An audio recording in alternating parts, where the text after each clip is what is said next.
నమస్కారం బహుజన్ టైమ్స్ కి స్వాగతం. ముందుగా హెడ్లైన్ చూద్దాం. తొలుత చంద్రబాబు, మంత్రుల తర్వాత జగన్, శాసనసభలో ప్రమాణ స్వీకారం.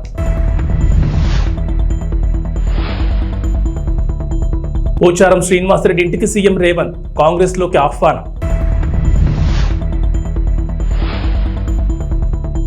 ప్రభాస్ ఫ్యాన్స్ కి బ్యాడ్ న్యూస్, తెలుగు రాష్ట్రాల్లో కల్కికి నో ఈవెంట్. ఏపీ అసెంబ్లీ సమావేశాలు కోలాహలంగా ప్రారంభమయ్యాయి. 2.5 ఏళ్ల తర్వాత ముఖ్యమంత్రి హోదాలో సభలో అడుగుపెట్టిన చంద్రబాబుకు సభ్యులు ఘన స్వాగతం పలికారు.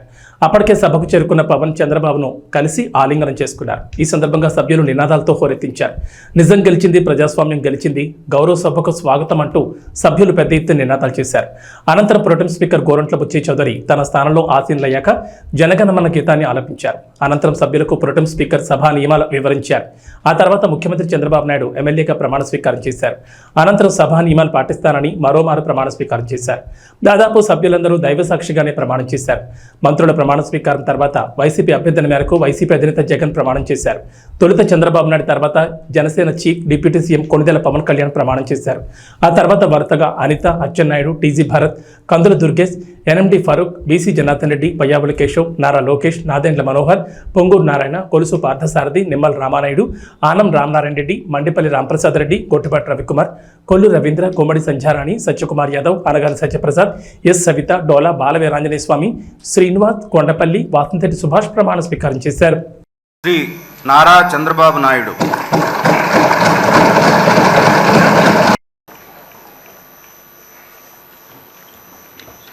కొణిదెల పవన్ కళ్యాణ్ అనే నేను శాసనసభ సభ్యుడిగా ఎన్నికైనందున శాసనం ద్వారా నిర్మితమైన భారత రాజ్యాంగం పట్ల నిజమైన విశ్వాసం, విధేయత చూపుతానని, భారతదేశ సార్వభౌమాధికారాన్ని, సమగ్రతను కాపాడుతానని, నేను స్వీకరించబోయే కర్తవ్యాన్ని శ్రద్ధాశక్తులతో నిర్వహిస్తానని దైవ సాక్షిగా ప్రమాణం చేస్తాను.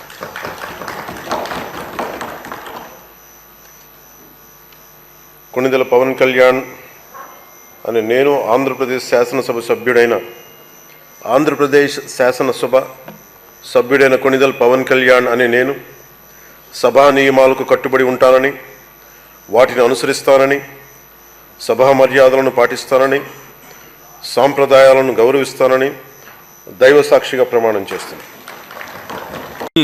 లోకేష్ నారా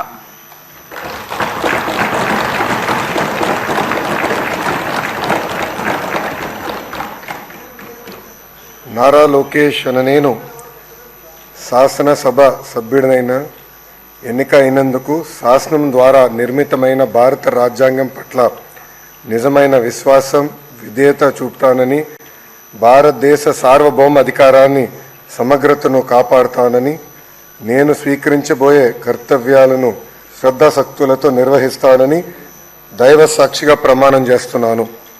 ఆంధ్రప్రదేశ్ శాసనసభ సభ్యుడైన నారా లోకేష్ అనే నేను సభ నియమంలో కట్టుబడి ఉంటానని, వాటిని అనుసరిస్తానని, సభ మర్యాదలను పాటిస్తానని, సాంప్రదాయాలను గౌరవిస్తానని దైవ సాక్షిగా ప్రమాణం చేస్తున్నాను.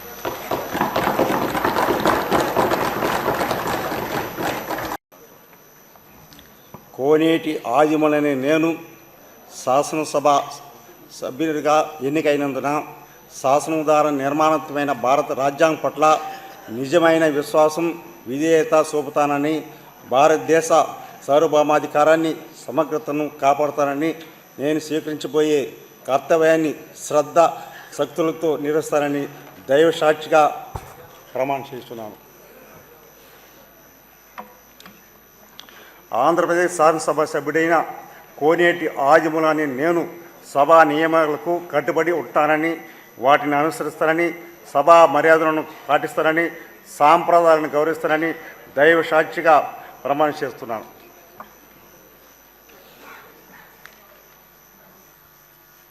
శ్రీ ఆదినారాయణ రెడ్డి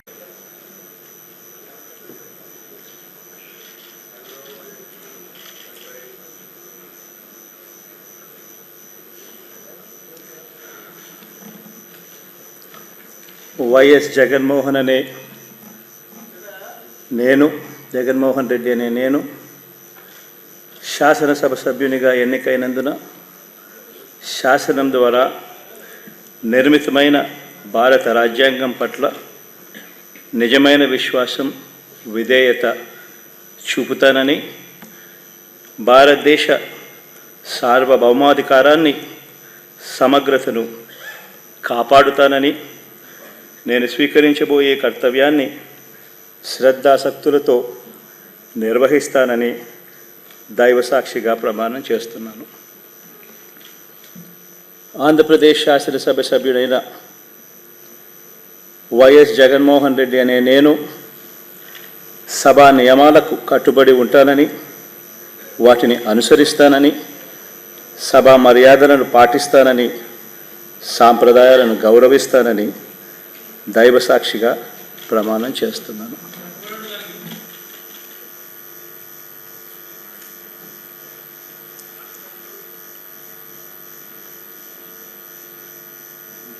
శ్రీమతి అదితి విజయలక్ష్మి గజపతిరాజు పూసపాటి.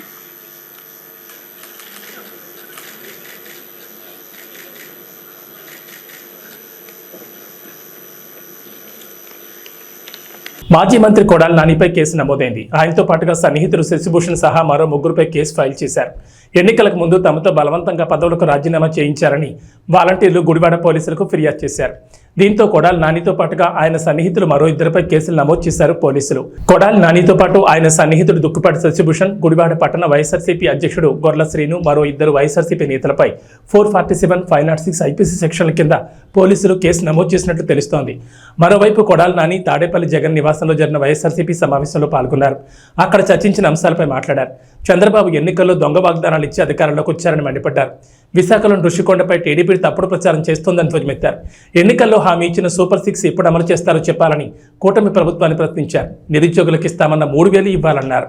తెలంగాణలో బీఆర్ఎస్కు మరో షాక్ తగిలే అవకాశం ఉంది. అసెంబ్లీ మాజీ speaker, BRS MLA Pocharam Srinivasa Reddy ఇంటికి ముఖ్యమంత్రి రేవంత్ రెడ్డి వెళ్లారు. వీరి భేటీలో మంత్రి పొంగులేటి శ్రీనివాసరెడ్డి కూడా ఉన్నారు. తాజా రాజకీయాలపై చర్చల అనంతరం పోచారంను కాంగ్రెస్ లో చేరాలని సీఎం రేవంత్ రెడ్డి ఆహ్వానించినట్లు సమాచారం. దీంతో పోచారం శ్రీనివాసరెడ్డి హస్తం గూటికి చేరడం దాదాపు ఖాయమైనట్లేనని చర్చ నడుస్తోంది. ప్రస్తుతం పోచారం కామారెడ్డి జిల్లా బాన్సువాడ నియోజకవర్గం ఎమ్మెల్యేగా ఉన్నారు.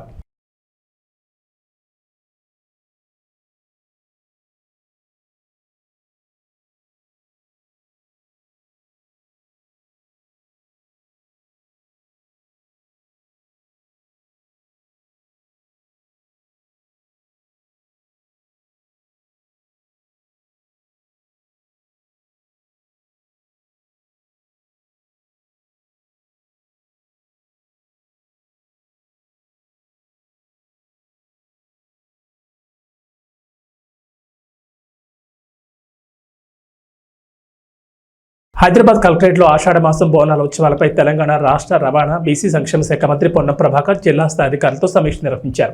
ఈ సందర్భంగా తెలంగాణ సంస్కృతి సంప్రదాయాలు ఉట్టిపడేలా బోనాల ఉత్సవాలు నిర్వహించాలని మంత్రి అధికారులను ఆదేశించారు.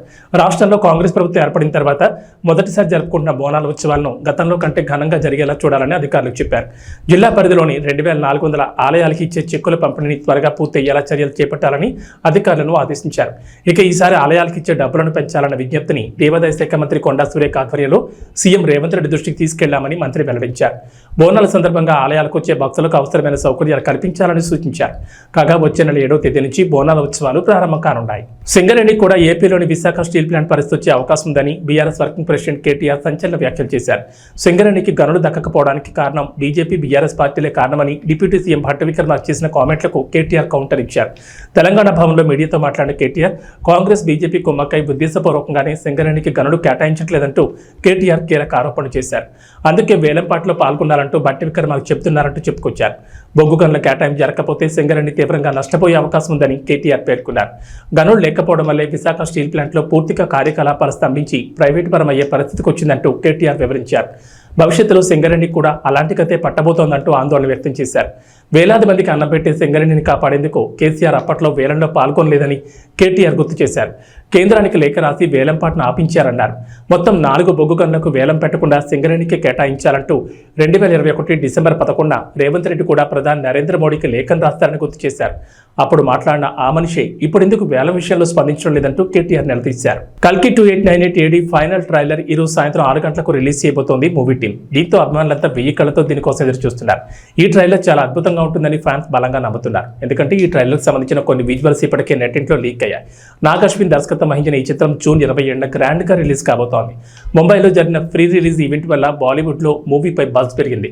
ఇలాంటి వేళ కల్కి టీం మరో బోల్డ్ డిసిషన్ తీసుకున్నట్లు తెలుస్తోంది. తాజా సమాచారం ప్రకారం ఆంధ్రప్రదేశ్, తెలంగాణలో కల్కి టీం ఎలాంటి ఫ్రీ రిలీజ్ ఈవెంట్ నిర్వహించకూడదని అనుకుంటుందట. అయితే ఇప్పటివరకు ఫ్రీ రిలీజ్ ఈవెంట్ ను అమరావతిలో గ్రాండ్ గా నిర్వహిస్తారని, దీనికి Rajinikanth, megastar, AP CM Chandrababu నాయుడిని అతిథులుగా పిలుస్తున్నట్లుగా భారీగా ప్రచారం జరిగింది. ఆ తర్వాత ఈవెంట్ ప్లేస్ ను హైదరాబాద్కు మార్చినట్లుగా కూడా టాక్ నడిచింది. కానీ తాజా రూమర్స్ ప్రకారం తెలుగు రాష్ట్రాల్లో ఎలాంటి ఈవెంట్ నిర్వహించకూడదని మేకర్స్ డిసైడ్ అయ్యారట. దీనిపై అధికారిక ప్రకటన కూడా చేసే అవకాశం ఉంది. ప్రకాశం జిల్లా పెద్దతోర్నాల ప్రభుత్వ ఉన్నత పాఠశాలలో యోగాతోని సంపూర్ణ ఆరోగ్యమని విద్యార్థులతో యోగా కార్యక్రమం నిర్వహించారు. యోగా గురించి మండల విద్యాశాఖ అధికారి బి మస్తాన్ నాయక్ మాట్లాడుతూ ప్రతినిత్యం మనం దైనందిన జీవితంలో యోగా చేయడం వల్ల శారీరక, మానసిక రుగ్మతలు దూరం అవుతాయన్నారు. యోగా సాధనతో సంపూర్ణ ఆరోగ్యం సొంతమవుతుందని ఎంఈఓ మస్తాన్ నాయక్ పేర్కొన్నారు. శుక్రవారం అంతర్జాతీయ యోగా దినోత్సవాన్ని పురస్కరించుకుని ఉన్నత పాఠశాలలో నిర్వహించిన అంతర్జాతీయ యోగా దినోత్సవ కార్యక్రమానికి ఆయన ముఖ్య అతిథిగా హాజరయ్యారు. టీడీపీ మండల కన్వీనర్ ఏరువ మల్లికార్జున రెడ్డి మాట్లాడుతూ జ్యోతి ప్రజ్వలన చేసి ఈ కార్యక్రమాన్ని ప్రారంభించారు. ఈ సందర్భంగా ఆయన మాట్లాడుతూ ప్రపంచవ్యాప్తంగా ప్రతి సంవత్సరం జూన్ 21న యోగా దినోత్సవం జరుపుకుంటామని, ఇందులో భాగంగా మన ఉన్నత పాఠశాలలో ఈ కార్యక్రమం నిర్వహించుకుంటున్నామని చెప్పారు. బట్టు సుధాకర్ రెడ్డి మాట్లాడుతూ యోగాతో శారీరక, మానసిక ఆరోగ్య ప్రయత్నాలు, ఆధ్యాత్మిక ప్రయత్నాలు కలుగుతాయని, వీటిపై అవగాహన పెంచుకోవడం కోసమే ప్రతి ఒక్కరూ ప్రపంచ యోగా దినోత్సవం జరుపుకోవాలని చెప్పారు.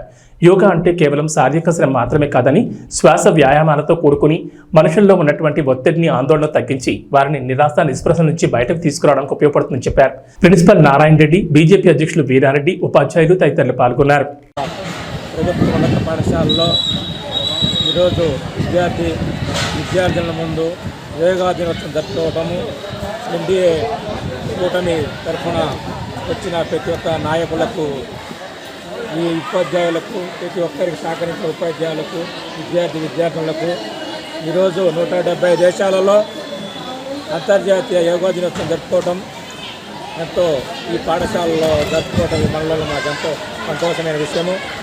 ఎందుకంటే రాష్ట్ర పార్టీ అధ్యక్షురాలు శ్రీమతి దగ్గుపాటి పరమేశ్వర ఆదేశాల మేరకు, అలానే జిల్లా పార్టీ అధ్యక్షుడు పివి సుబ్బారెడ్డి ఆదేశాల మేరకు నేడు ప్రభుత్వ ఉన్నత పాఠశాలలో మేము యోగా దినోత్సవంలో పాల్గొని ఈ విద్యార్థుల యొక్క ప్రతిభను, వాళ్ళ యొక్క రాష్ట్ర స్థాయి, అంతర్జాతీయ అవార్డు అందుకున్న విద్యార్థులతో యోగా దినోత్సవం జరుపుకోవడం మా మండల పార్టీ నాయకులు అయితేనేమి, కార్యకర్తలు అయితేనేమి ఎంతో సంతోషమైన విషయము. ఎందుకంటే ప్రపంచంలోనే నరేంద్ర మోడీ గారు వచ్చినాక, అంతకుముందు భారతదేశంలో పాలకులు పాలించిన రోజులలో యోగా అనేది ఏ పాఠశాలకు కూడా వచ్చి విద్యార్థులకు యోగా అంటే తెలియని రోజులు. కానీ నేడు తొలిసారి ప్రధానమంత్రి అయిన తర్వాత భారతదేశానికి కింది స్థాయికి విద్యాపరంగా ప్రతి విద్యార్థులకు మనము వాళ్లకు యోగా అనేది తీసుకెళ్ళాలి. వాళ్ళకు కూడా ఆ విధానాన్ని పాటించే విధంగా మనం నేర్పాలి. అందుకని ప్రతి రాష్ట్రాలలో కూడా ప్రతి పాఠశాలకు ఒక యోగా టీచర్ను పెట్టించి వాళ్లకు జీతభత్యాలు ఇస్తూ ప్రతి విద్యార్థులకు నేర్పిన విధానాన్ని తీసుకొచ్చిన ఘనత భారతీయ జనతా పార్టీ నరేంద్ర మోడీ గారిది. ఎందుకంటే వైద్యమైన పాలకులకు నిర్లక్ష్యం వలన గతంలో జరిగిన ఎన్నికకి నేడు మూడోసారి ముచ్చటగైన ప్రధానమంత్రి వర్యులు నేడు విద్యాపరంగా, వైద్యపరంగా ఆయన పేదవాడు కాబట్టి పేద విద్యార్థులకు వాళ్ళకు విద్యను అందించాల విధానాన్ని తీసుకొచ్చి, ఆ రోజు వాజ్పేయి గారు ఉన్నప్పుడు సర్వశిక్ష అభియాన్ అనే పథకం తీసుకొచ్చి పాఠశాల అభివృద్ధికి పాటుపడి ప్రతి సబ్జెక్టుకు ఒక టీచర్ ఉండాలనే విధంగా ఆనాడు వాజ్పేయి దగ్గర నుంచి నేటి వరకు కూడా ప్రధానమంత్రి గారి ఆశయం. కానీ నేటి పాలకుల నిర్లక్ష్యం వలన ప్రతి పాఠశాలలో టీచర్ కొరత ఉన్నది. ఏ సబ్జెక్టుకు టీచర్ లేడు. గత పాలించిన పాలకులు అయితే విద్యను వదిలిపెట్టి బటన్ నొక్కడం మొదలుపెట్టినారు. కానీ నేడు వాళ్లకు సమాజంలో తీర్పులు కూడా ఆ విధంగానే ప్రజా తీర్పులో ఓటమి చెందారు.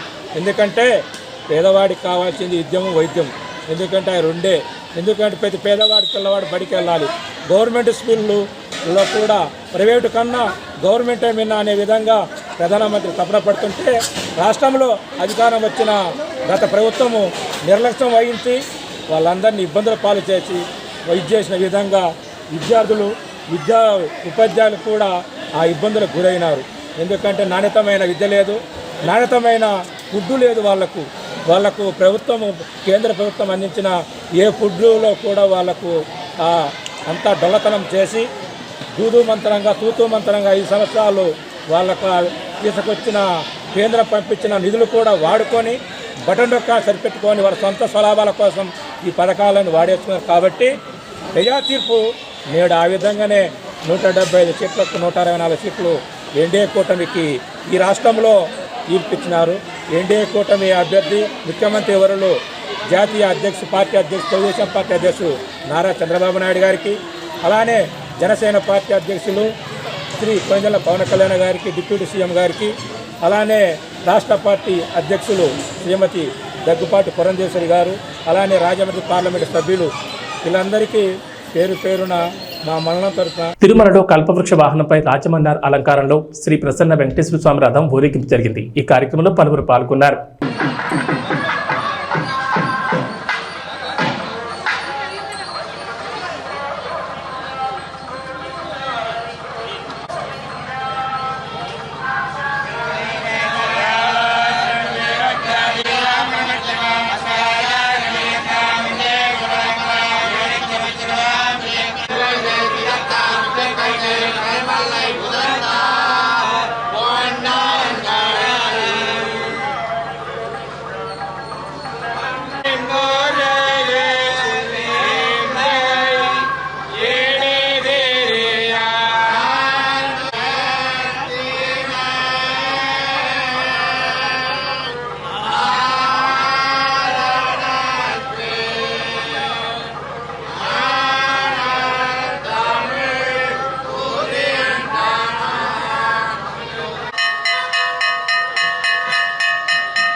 కర్నూలు జిల్లా పెద్దకడుబూరు మండలంలో ఇటీవల మండలంలోని పలు పాఠశాలలో విద్యార్థులకు విద్యా కానుక కిట్లు పంపిణీ చేశారు.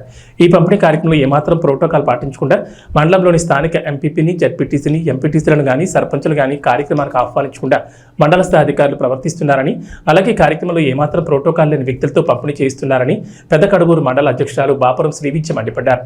ప్రోటోకాల్ పాటించకుండా వ్యవహరించిన అధికారులపై తక్షణమే చర్యలు తీసుకోవాలని జిల్లా కలెక్టర్కు ఫిర్యాదు చేసినట్లు తెలిపారు. ఇకనైనా ప్రభుత్వ కార్యక్రమాల్లో మండల ప్రజాప్రతినిధులను ఆహ్వానించే విధంగా అధికారులకు ఆదేశాలు ఇవ్వాలని జిల్లా స్థాయి అధికారులని కోరుతున్నామన్నారు. ముఖ్యంగా వివిధ శాఖల అధికారులకు మేము తెలియజేయగా ప్రజల చేత ప్రజాస్వామ్య పద్ధతిలో ఎన్నుకోబడిన ప్రజాప్రతినిధులకు ప్రోటోకాల్ పాటించాలనేది ప్రభుత్వ నిబంధన. ఆ నిబంధనను పాటించకుండా ప్రభుత్వం అమలు చేస్తున్నటువంటి కార్యక్రమాల్లో ఖచ్చితంగా స్థానిక సర్పంచులు కానీ, ఎంపీటీసీలు కానీ, మండల అధ్యక్షురాలను కానీ ప్రోటోకాల్ ప్రకారం ఖచ్చితంగా పిలవాలి. కానీ ఆ విధంగా కాకుండా ప్రోటోకాల్ లేనటువంటి వ్యక్తులు ఈరోజు స్కూళ్ళలో వెళ్ళి కిట్లు పంచుతూ ఉన్నారు. దీనిపైన సంబంధిత అధికారులకు, అదేవిధంగా ఆదోని సబ్ డివిజన్ కలెక్టర్కి అయితేనేమి, జిల్లా కలెక్టర్కి, అదేవిధంగా సిఇఓ దృష్టికి ఖచ్చితంగా తీసుకెళ్తాం. స్థానిక ప్రజాప్రతినిధులను విస్మరిస్తే మాత్రం ఖచ్చితంగా అధికారుల మీద చర్యలు తీసుకునే విధంగా మేము పోరాడతామని చెప్పేసి ఈ సందర్భంగా మేము తెలియజేస్తా ఉన్నాం. అంతేకాకుండా గతంలో సర్పంచుల మీద తెలుగుదేశం పార్టీ ఎన్నో పోరాటాలు చేసింది. సర్పంచుల హక్కులను కాలరాస్తుందని చెప్పేసి అనేక సందర్భాల్లో వాళ్ళు చెప్పారు. అదేవిధంగా మండల సర్వసభ్య సమావేశాల్లో కూడా సర్పంచుల హక్కులను కాలరాస్తున్నారని చెప్పేసి వాళ్ళు ఎన్నోసార్లు క్వశ్చన్ చేయడం జరిగింది. మరి ఈరోజు మీరు చేస్తున్నది ఏమిటి?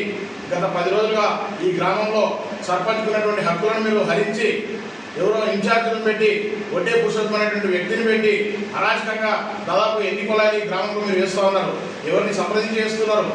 ఈ దేనికోసం ఇస్తున్నారు? మీరు చేసేటువంటి పనులు ప్రజలు ఆల్రెడీ సిగ్గుతో తలదించుకునే విధంగా సమాజము మిమ్మల్ని ఆల్రెడీ దుమ్మెత్తిపోసే విధంగా మీరు వ్యవహరిస్తూ ఉన్నారు. ఇది సరైనటువంటి పద్ధతి కాదు. ప్రజాస్వామ్య వ్యవస్థలో ప్రజల చేత ఎన్నుకోబడింది సర్పంచ్కి కనీస సమాచారం ఇవ్వాలి. మీరు ఖచ్చితంగా అధికారంలో మీరున్నారు. మీరు మాకు సహకారం అందిస్తే ఖచ్చితంగా ప్రభుత్వానికి మేము కూడా సహకారం అందిస్తాం. సర్పంచులు మాకు సహకారం అందించకుండా సర్పంచులను లెక్క చేయకున్నటువంటి విధంగా మీరు ముందుకెళ్తే ఖచ్చితంగా సర్పంచుల సంఘం తరఫున జిల్లా ఎత్తున పెద్ద ఎత్తున పోరాటాలు చేస్తాం, ధర్నాలు చేస్తాం, అవసరమైతే ఆందోళన చేస్తాం, ఆఫీసులు ముట్టడిస్తాం, అధికారులను నిలదీస్తామని చెప్పేసి ఈ సందర్భంగా హెచ్చరిస్తున్నాం. గ్రామంలో ప్రతి ఒక్క చిన్న పని కానీ పెద్ద పని కానీ సమస్యలు వస్తే సర్పంచులు పెద్దలు మాత్రం మీద ఇది ఎక్కడ న్యాయం అని చెప్పేసి ఈ సందర్భంగా తెలియజేస్తా ఉన్నాం. ఎందుకంటే గ్రామంలో ఏ చిన్న సమస్య వచ్చినా ఖచ్చితంగా సర్పంచ్ దృష్టికి ఖచ్చితంగా తీసుకురావాలి. సర్పంచ్ ఆధ్వర్యంలో జరగాలి. సర్పంచ్కి తెలియకుండా మీరు ముందుకెళ్తే మాత్రం ఖచ్చితంగా మేము రాబో కాలంలో పెద్ద ఎత్తున ఉద్యమాలు చేయడానికి ఏమాత్రం వెనకాడమని చెప్పేసి ఈ సందర్భంగా తెలియజేస్తున్నాం. అది అంతేకాకుండా మండలంలో ఎక్కడ ఏ కార్యక్రమాలు జరిగినా, ఏ శాఖలో ఏ విధమైనటువంటి ప్రభుత్వ కార్యక్రమాలు జరిగినా ఖచ్చితంగా స్థానిక మండల ఎంపీపీని అయితేనేమి, జెడ్పీటీసీలు అయితేనేమి, స్థానిక ఎంపీటీసీలు అయితేనేమి, స్థానిక సర్పంచ్ అయితేనేమి ఖచ్చితంగా ఆహ్వానించాలి. వారి చేతుల మీదనే కార్యక్రమాలు జరిగే విధంగా మీరు అధికారులు కూడా చర్యలు తీసుకోవాలని చెప్పేసి ఈ సందర్భంగా తెలియజేస్తా ఉన్నాను.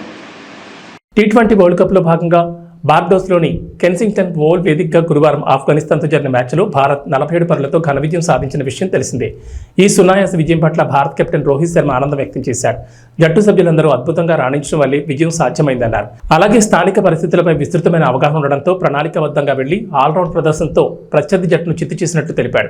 మ్యాచ్ అనంతరం హిట్ మ్యాన్ మాట్లాడుతూ, గత 2 ఏళ్లుగా మేము ఇక్కడ T20లు ఆడుతున్నాం కాబట్టి మేము ఇక్కడ పరిస్థితులను అర్థం చేసుకున్నాం, తదనుగుణంగా ప్లాన్ చేశాం. ఇక్కడ పరిస్థితులకు అనుగుణంగా బ్యాటింగ్ చేయడంతో 180 పరుగులు మంచి స్కోర్ సాధించాం. ఇది బ్యాటర్ల నుండి గొప్ప ప్రయత్నం. అలాగే మాకు క్లాస్ బౌలర్లు ఉన్నారు, దాన్ని సంపూర్ణంగా ఉపయోగించుకున్నాం. ప్రతి ఒక్కరు వచ్చి వారి పని వారు చేశారు. ఇక బ్యాటింగ్ సమయంలో పిచ్ కొంచెం స్లోగా ఉండడంతో బ్యాటర్లకు రన్స్ రాబట్టడం క్లిష్టంగా మారింది. సూర్య, హార్దిక్ కీలకమైన భాగస్వామ్యం అందించడం మాకు కలిసి వచ్చింది. ఆ తర్వాత బౌలింగ్లో జస్ప్రీత్ బుమ్రా 4-1-7-3తో అద్భుతమైన ప్రదర్శన చేశాడు. అతను ఏం చేయగలడో మాకు తెలుసు. అతన్ని తెలివిగా ఉపయోగించడం మాకు ముఖ్యం. ఈ మ్యాచ్లో అదే చేశాం, ఫలితం వచ్చిందని రోహిత్ చెప్పారు. ఏబీ బులెటిన్ విశేషాలు. నమస్కారం.